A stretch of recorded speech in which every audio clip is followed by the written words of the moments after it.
all the whole entire process, only till at the end to have to call it off because the woman wouldn't agree with living with his parents.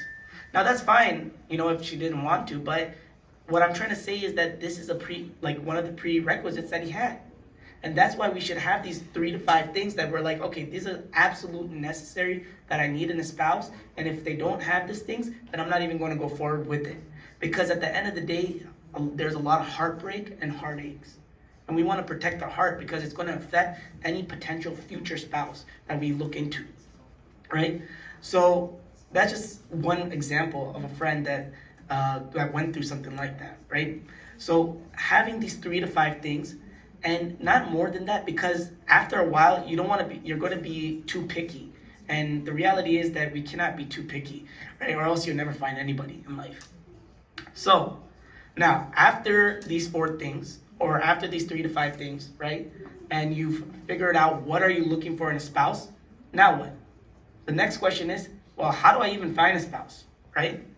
So that's the natural question that might come to mind. How do I find a spouse? So you have a lot of different ways of finding a spouse. You have matrimonial websites, right? Hafardeen, Muwadda, Shadi.com. You have matrimonial apps. You have Salam apps, which used to be Tinder. You have Musmatch, which was getting sued by Tinder, right? That rhymes.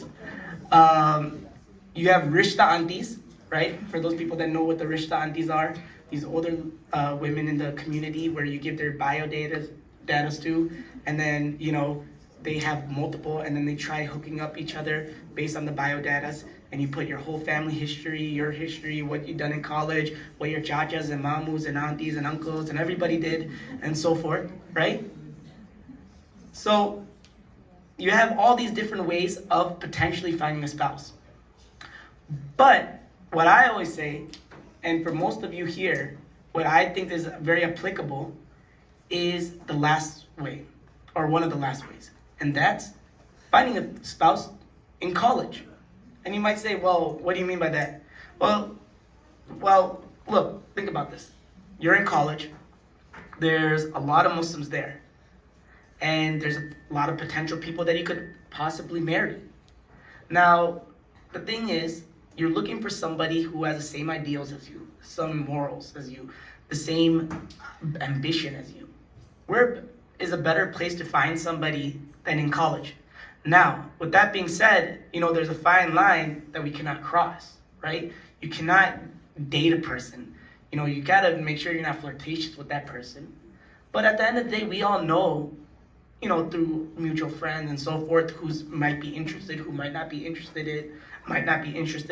And, there's nothing wrong with putting out a potential request, right? Or something, or letting somebody know that, hey, you might be interested in them. We can't make it so awkward as well, right? One of my friends, his dad told him when he entered college, he said that, look, just do not commit haram. If you're interested in somebody, come to me and we'll go to their father and we'll talk to them, the girl's father, right? But just don't do anything haram.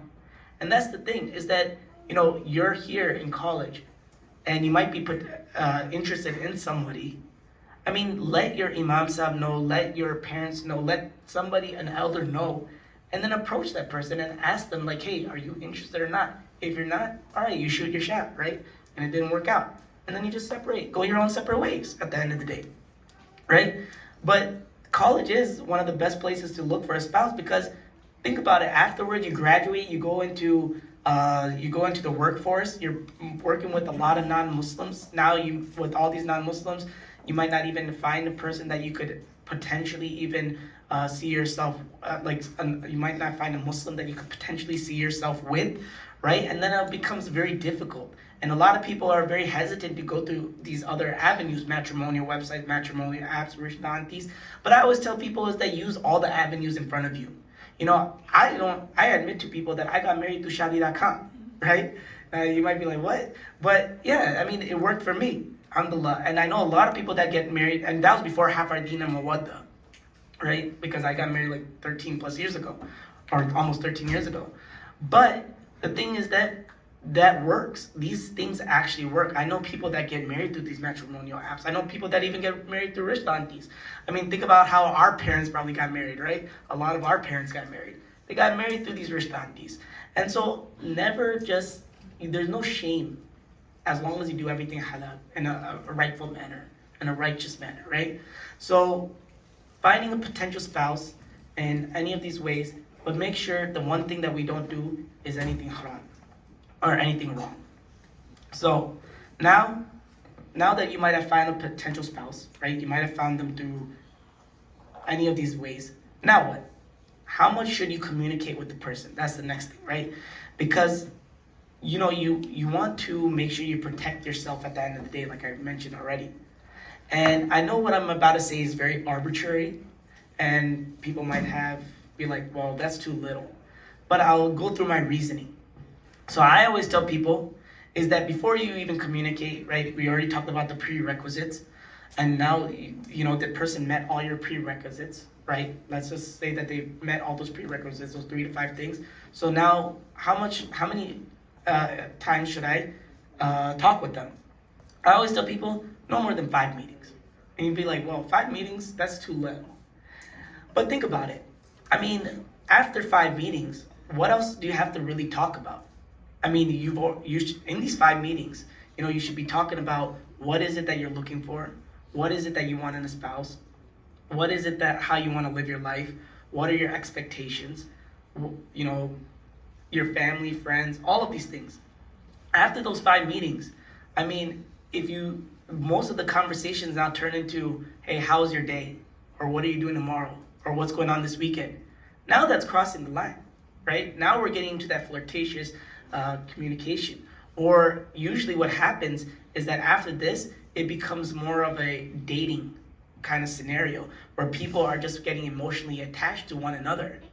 And you have to make sure that you don't cross that line where people now are just, emotionally opening up to one another, the potential spouses, and now their mind is getting clogged, right? Their mind is getting clogged. And now they're not even thinking clearly anymore, right? Because now it's an emotional attachment and they're not thinking, is this person even the right one for me or not? That's why I say no more than 5 meetings, because the first meeting, yes, the person might be really shy. The second meeting, they will open up a little bit more. By the third meeting, that's who they really are. And if they're still on that, they're not there yet, well, the 4th and 5th meeting, that seals the deal, right? That's basically who the person is. So after these 5 meetings, now what I've usually seen, it becomes more of a boyfriend-girlfriend scenario, where people usually hang out with each other, or they talk unnecessarily on the phones or text messaging and everything, and it just crosses the line.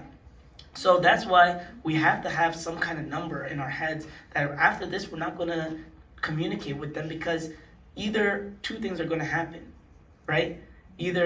Or at least one thing is going to happen for sure, is either we're going to figure out that this person is the right one for us and we should pursue it further, or we're going to find out that maybe they're not the right one, but now I'm just emotionally attached to them and let me just keep it going because, it feels good. It feels nice to talk to somebody, right? And that happens too often, where we just get emotionally attached to a person, we keep talking with them, and then later on, it just ends up disastrous, right?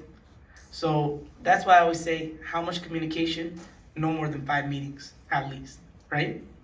All right, now what? So you might say, well, why premarital coaching?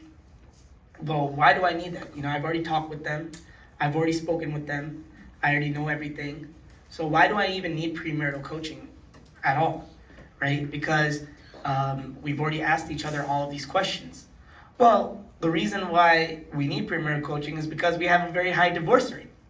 I mean, a lot of people already come in, I see a lot of marital clients, and the first question I ask them is that, did you go to premarital coaching? And often they say, no, we did not. Now, after I talk with them, they always tell me, we wish we did premarital coaching beforehand. We thought we discussed all the potential questions. We thought we discussed everything, right? But the problem is, often what happens is that we don't go in depth with the questions, right? We're too scared to probe. We're too scared that maybe we're crossing the line, or maybe we might make them feel uncomfortable. And we might stop at a certain point. Or maybe we even like the person a lot, and we were hoping that it works out, so we don't ask certain questions because we're afraid of how they might answer, right? So that's why, premarital coaching is so important, because there's a very high divorce rate within the Muslim community. Within non-Muslims, it's 40 to 50%. For Muslims, it's 33.3%. That means 1 out of every 3 couples is getting divorced. That's a very high rate if you're thinking about it, right? So that's the first reason why premarital coaching is, because we're trying to be preventative. And a lot of the times we could come up with the solutions beforehand. And if you come from premarital coaching and you realize that, okay, we might have these potential issues, then there's something we could do about it beforehand. It's very hard to do something about it at the heat of the moment, right? When people are very angry with each other. At that moment in time, nobody wants to change because it's all about ego, right? They're waiting for the other person to change. You're waiting for the other person to say sorry. Think about it with your friends. If you got into it with somebody else, you're just like, forget that person. I'm not going to say it until they say sorry to me, or they come to me, right? So you're waiting for your spouse to come and say sorry, or try to work it out, but they're waiting for the exact same thing.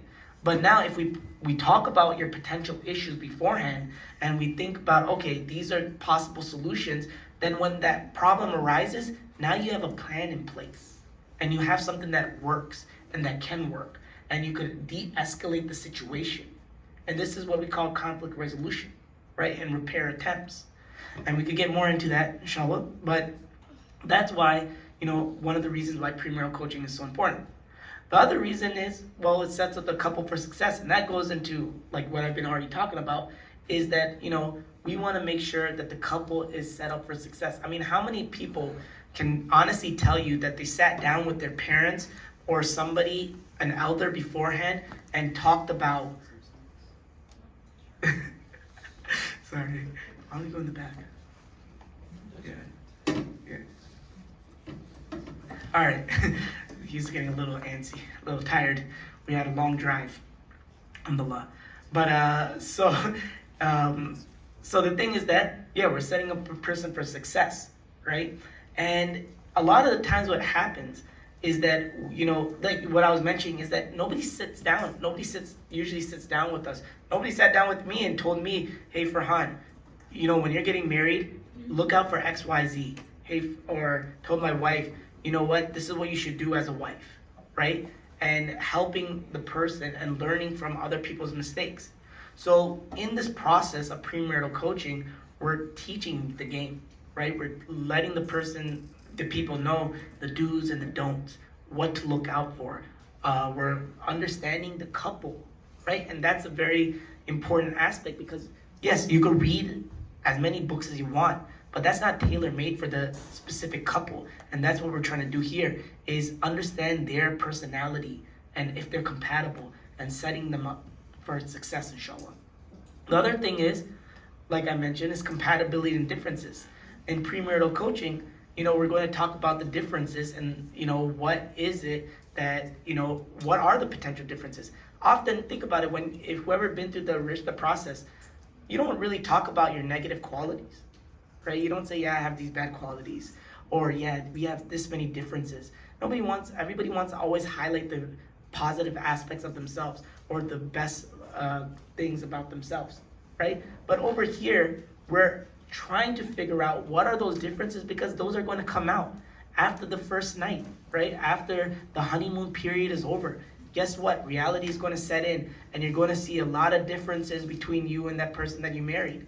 And now we want to talk about those, because we want to make sure that those don't become potential issues inside the marriage, right? And it's not the big things, when the divorce happens or a problem happens, it's not the big things that cause it. It's the small little things that add up.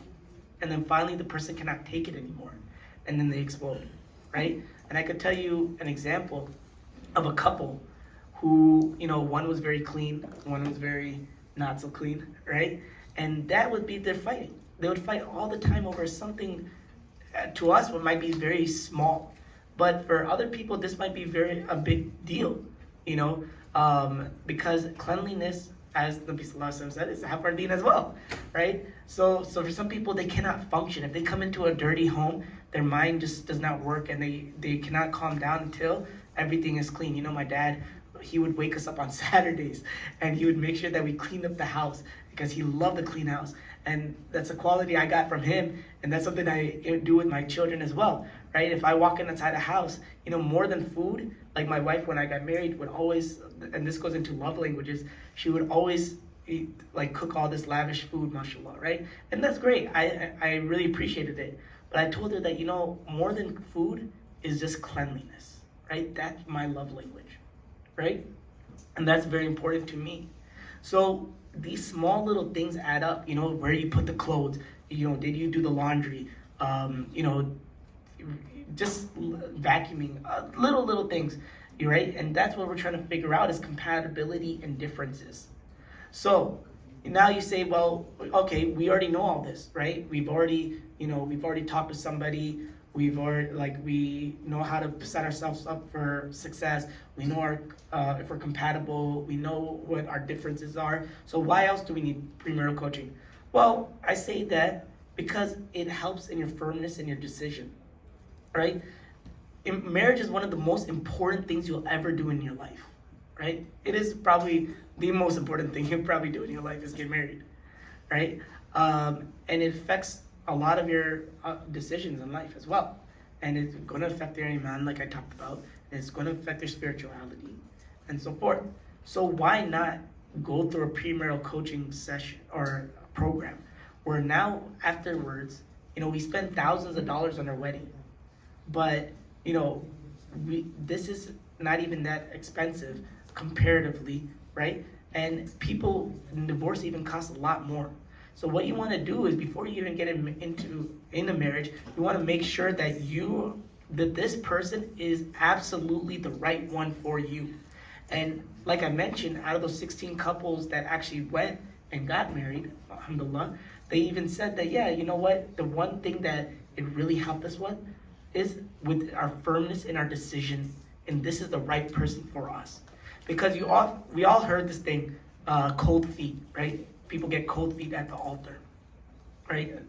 And a lot of times we're not sure, even up to the point that we're about to get our nikah done. Is this the right person? Shaitan comes into our head and we start having doubts. Is this the right person? Is this person I could spend the next 50, 60 years of my life with? Should I wait a little bit longer? And, often what happens is people go in with 1 foot inside the door and 1 foot outside. And you cannot go inside a marriage like this, because you're not going to give it your all. You have to go inside a marriage with both feet inside the door and with firmness and being committed to the relationship. Because if you're not committed and you're not firm in your relationship, then guess what's going to happen? You're going to allow all these doubts to creep up, and you're going to allow problems to occur, and they're just going to keep escalating, right? But if you're really firm that yes, the grass is not greener at the other side, this person is really the right one for me, then what you're going to do is you're going to work really hard to making this, this marriage actually work, right? So that is why, these are some reasons why a person should go through premarital coaching, right? So a little bit about our program. The way that we structured our program is that we have 5 sessions, right? We do 5 sessions. The first session is with the potential spouses, the potential husband, potential wife. And in here what we're doing, and we have a couple more slides about what to talk about as well and the main reasons for marital discord. But what happens is here we're talking about, what is it that you're looking for in a spouse? What is it, talking about in-laws, talking about family, friends, talking about interest, sexual intimacy, all of these things. And what we're trying to do is we're trying to gauge, where the person is at. 90% of communication is nonverbal. So yes, you might be saying something out of your mouth, but your body language and your facial expressions is saying something else. So we're capturing all that. We're looking and we're watching and we're taking note of everything. Because in session 2 and 3, now we separate the couple, right? The potential couple. Now it's with each individual. And now we're pointing out those things that we've noted in these individual sessions. And now we're really probing in, and we're asking these questions like, I noticed when they answered, your facial expression changed, or your body language changed, or I realized that, you were very hesitant in the way you're answering. What was that about, right? We're talking about also, are there anything that might have previously happened in your past that could be affecting your potential marriage with this person? Because a lot of times people are not comfortable talking about that with the potential person, but this is something that you also have to work through, because you don't want to bring in baggage into your marriage or this potential marriage.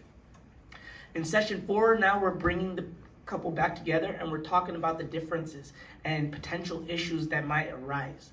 And this is where we're going to talk about, okay, what are the solutions if the marriage were to go through? How can we work on resolving these issues? And if you cannot resolve these issues, maybe it's best to separate at this point. And like I mentioned at the beginning, 4 couples actually decided that, it's best for us at this point not to get married, right? And one couple that actually came in at the first session, I remember they told me that, I don't even know why we're signing up. We know for a fact that we're going to get married, but our Imam Sahib just told us to go through it, and we're just going to go through this program, right? And I said, okay, right, all right, let's do it. So by the 4th session, though, but even before we started the 4th session, they both emailed me saying that we realize how different we are, right? We realize that we're not compatible at all, and we were getting married for the wrong reasons. And I'm glad that they realized it then and not after marriage, where, people get, now there's a lot more heartache and heartbreak because you've actually maybe might have consummated the marriage, or, there might be a lot of shame in actually getting married and then divorce and so forth. And most divorces happen between 1 to 3 years, right? Most divorces happen in the first 3 years. And I know a lot of couples just recently, people that I know that I wish they went through premarital, a program like this, because it could have saved them from a lot of heartache, right? And heartbreak. So in our 5th session, so in the 4th session, we're talking about all of those differences and if it's, if you should continue with the marriage. And then we're also talking about love languages, right? So love languages, if you ever heard of them, there's 5 love languages, and they're very important to understand because, you're learning more about your spouse and what is it that they like, right? And then we're also talking about the 4 horsemen, potential issues, the do's and don'ts, and so forth. So we're really preparing a person for marriage. And then the 5th session is with our religious consultant. And the reason why we have that aspect of it is because now you might ask questions from a religious aspect. You might want to ask questions, is this permissible? Is this not permissible? And, we might not be qualified, but we have somebody that is. So that is our whole entire program. So what I really want to do, and these are the last 2 slides, is I want to talk about the 5 main reasons for marital discord. And I want everybody to be prepared for these, and that's why we want to talk about it, is, what is it that we should look out for? And the number 1 thing is finances. The main reason people get divorced is because of finances. And we talked a little bit about that on the slide where we're talking about what Nabi Sallallahu Alaihi Wasallam said, 4 things that a person should look for. The other thing that causes a lot of marital discord is in-laws. Right? I heard some laughter over there. So in-laws. Often what happens is that some people, they're very close with their family, more closer than others, and they don't know boundaries, right? Or they don't know how to set boundaries, and now the spouse, the potential spouse, they feel like they're getting encroached upon, and there's a lot of issues. And what happens a lot of times, let's be frank, the majority of the issue happens between the mother-in-law and the daughter-in-law, right? That's where the majority of the issues happen. And the main thing is, and I always say this, is the men that don't know how to step in. That's the man's responsibility, is that he needs to step in and mitigate that relationship. And often what happens is that we don't want to hurt anybody's feelings. We don't want to hurt the daughter-in-law, our wife's feelings, or we don't want to hurt our mother's feelings, and we just take a step back and we just let it play out. but that's a recipe for disaster, right? If us men, we have to come in and we have to, you know, make sure that everybody's on the same page.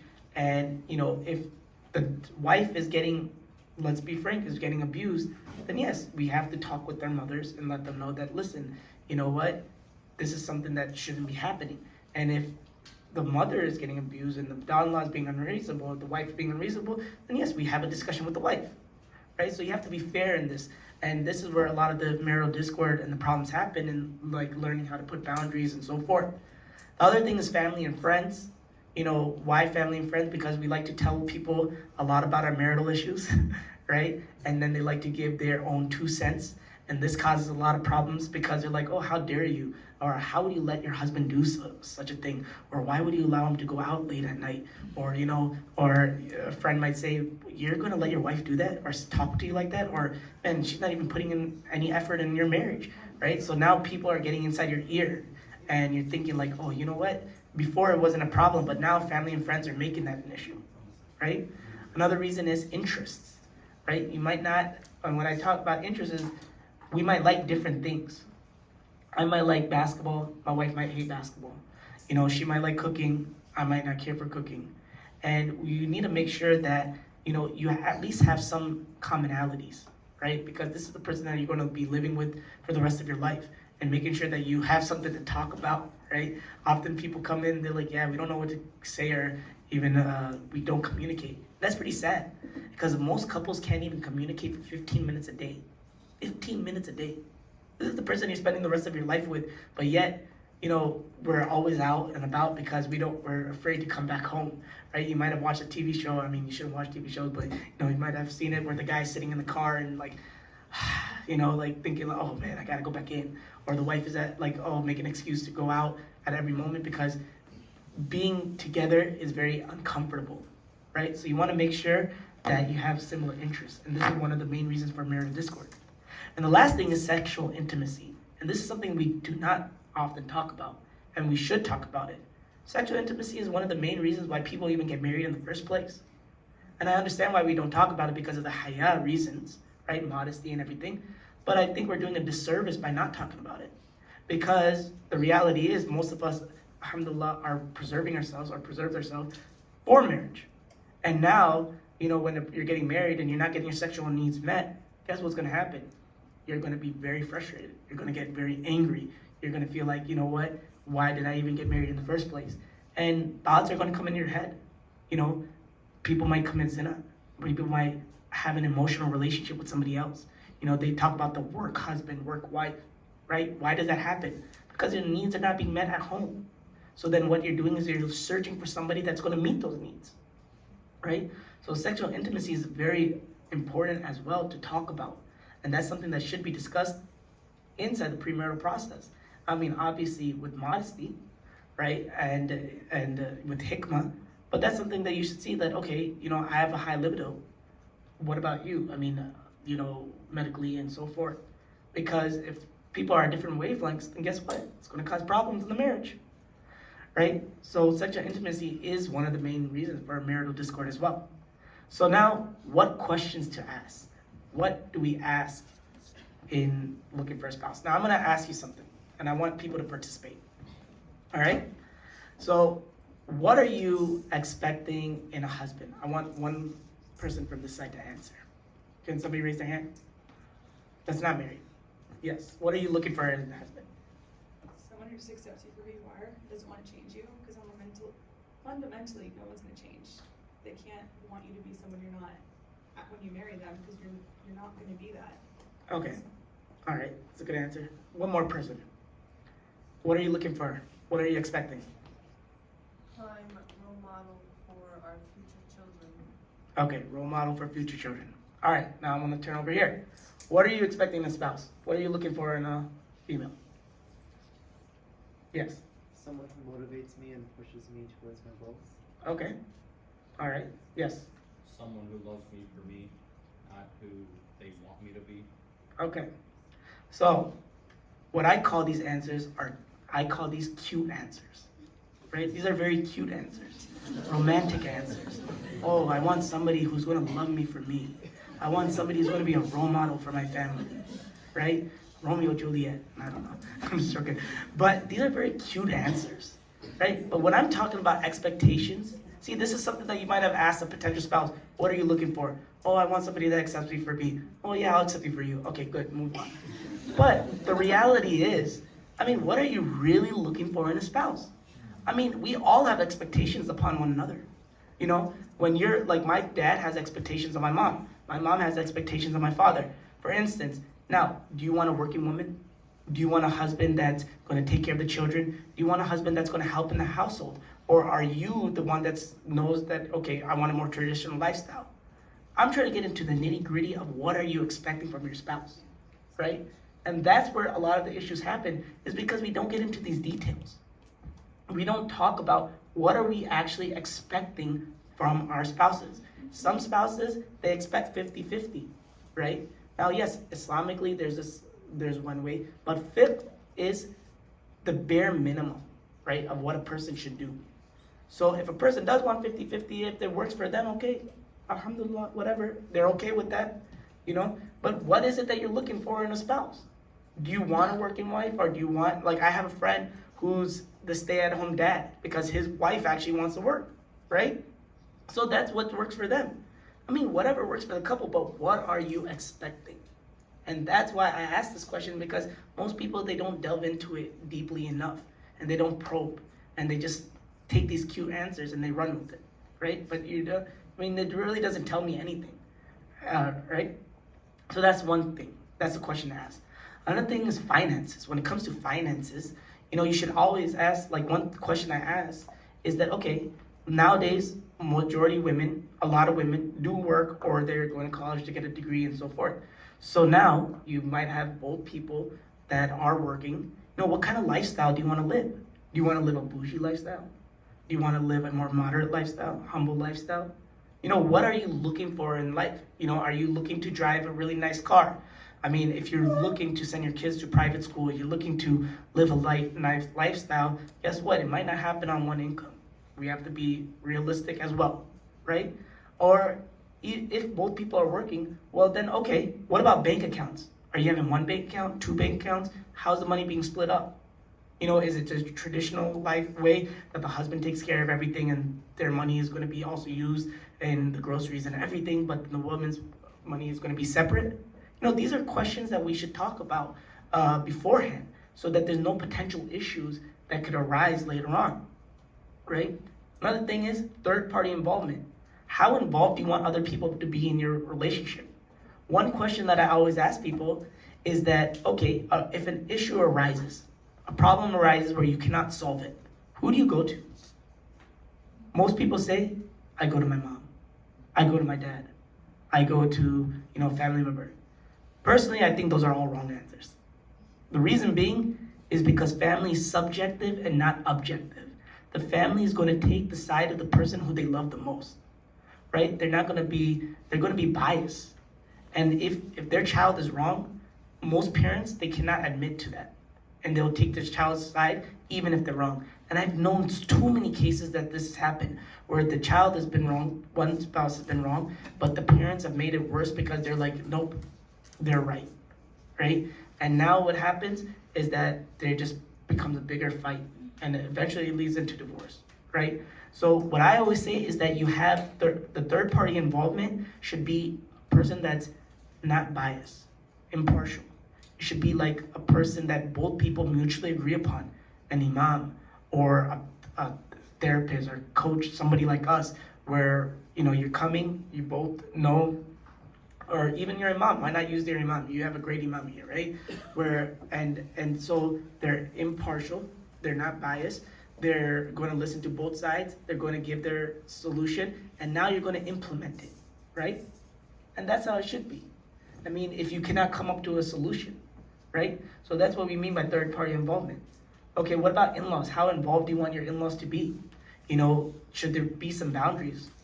How often should we go visit the in-laws? How often should they come visit us, right? And making a plan, making that a part of the plan. Because sometimes even, you know, it's in-laws are not always a negative aspect either, right? It could be a very positive aspect as well, right? But we should always try thinking about it, because sometimes what happens is that, yeah, we might go common, in the Indian subculture, what happens a lot of the time, I can't speak for other cultures, is that when a woman marries the husband, she becomes part of their family now, right? I remember when my wife got married, my mother-in-law said, "Oh, you're not my daughter anymore," right? She said that, "Oh, you're part of their family." And it's just like, that's the Indian Hyderabadi culture, right? It's like, oh, you became part of their family. But I mean, and then what happens is that now the woman is so engrossed in that husband's family, but what about the wife's family? Often that gets neglected as well. We should also take them into consideration and say, well, the wife does want to visit their mom and dad, and maybe I should like take them over there, and we should make a schedule as well and be fair, So when talking about in-laws, and then also another question to ask is friendship with the opposite gender. And this is something that I delve into a lot, because a lot of times nowadays, unfortunately, we're very comfortable talking with the opposite gender, right? We're very comfortable texting them, going out to lunches with them, going out to dinner, with coworkers and so forth. And this could cause a lot of marital issues, and will cause a lot of marital issues as well, right? Because you never know the other person's intention. So, what are you okay with mixing? Are you not okay with mixing? What is your comfortability? Obviously, we know what the dean says, but unfortunately, not everybody always adhere to that, right? So we have to talk about this thing too, is because unfortunately, there's some people that are okay with texting. They're like, yeah, I had these friends before I got married. I should not have to stop being friends with them because now I'm getting married, unfortunately, right?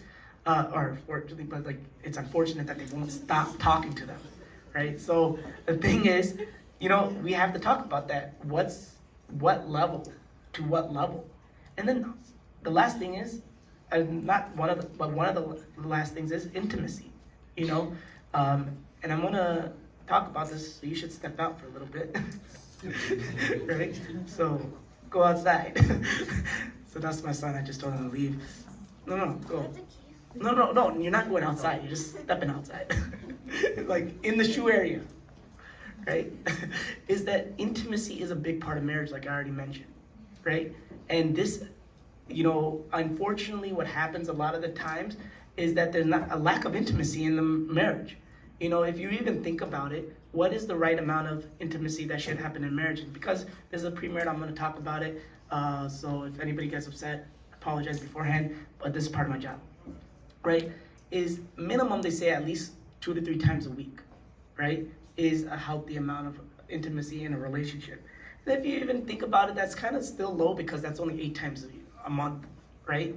If you're really doing if you're taking it in percentage wise and everything like that, that's still not that high, right? And there's a lot of opportunities out there for people, and there's to do haram, and you want to make sure that you protect yourself. And intimacy is not always also just sexual relations. It's more than that too, right? It's about setting the mood. It's about making sure that your spouse is ready as well, and your potential spouse is ready and willing, and you're setting the mood for it. So this is something that should definitely be discussed with modesty, because like I said, if you're at different wavelengths, this is going to cause a lot of problems. And I've seen that for men, usually this is the biggest issue, is the lack of intimacy. And I will say one thing is that if both spouses are working, I get it that there's a lot of stress. There's a lot of stress and all like working and so forth, but they should make time for each other, right? They definitely should make time for each other. And sometimes what we had to do is had people schedule it, which is very unfortunate, because it becomes like monotonous. But all right, but those are the questions to ask, and that's basically it. So.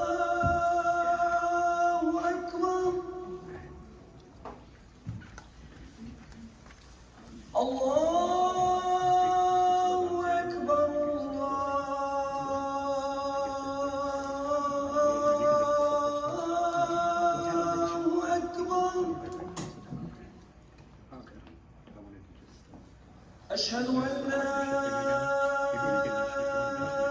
إله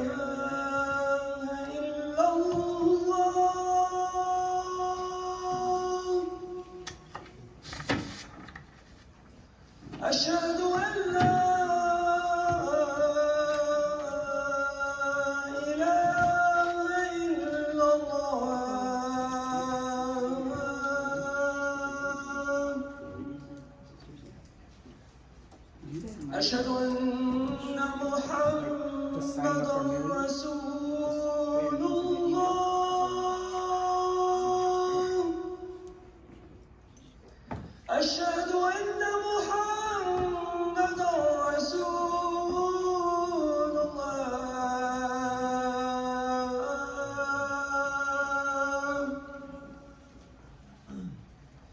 حي على الصلاة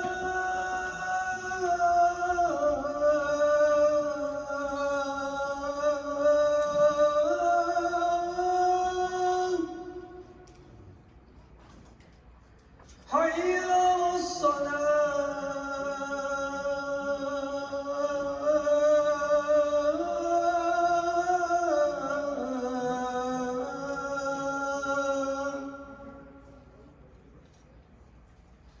حي على الفلاح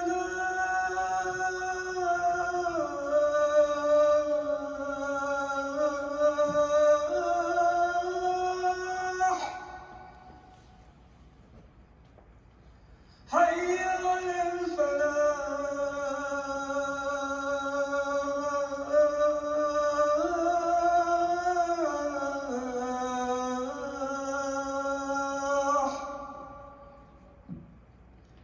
الله أكبر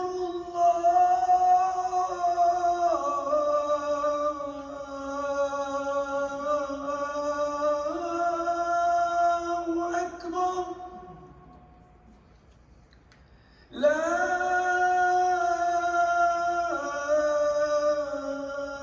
إله إلا الله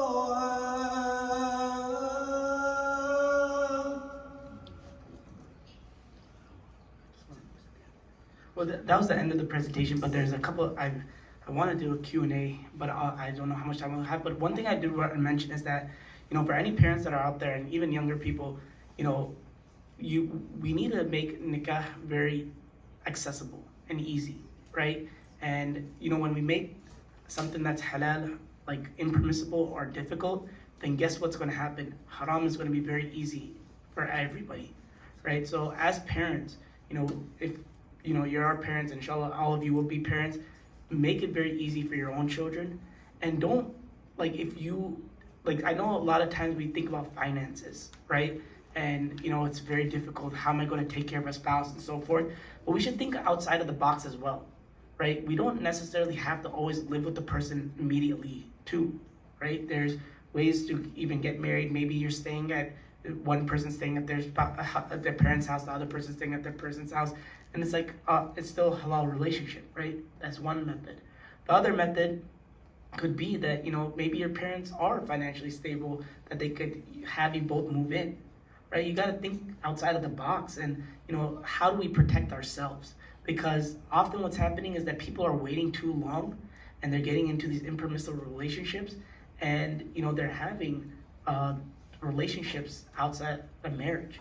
And the statistics show that the FYI, Family and Youth Institute, they said that 58% of Muslim males have premarital intimacy relationships, and 53% of, or 48% of Muslim women have that in college, right? So we need to protect ourselves and we need to protect our deen, right? We need to protect our iman.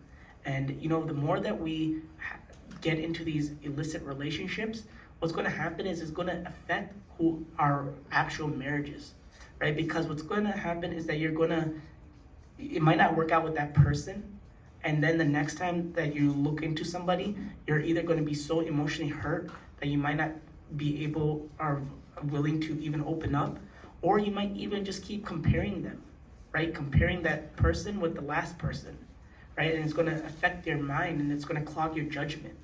So we have to make sure that we're protecting our hearts and our, not doing anything impermissible, because it's going to affect our relationships in the future.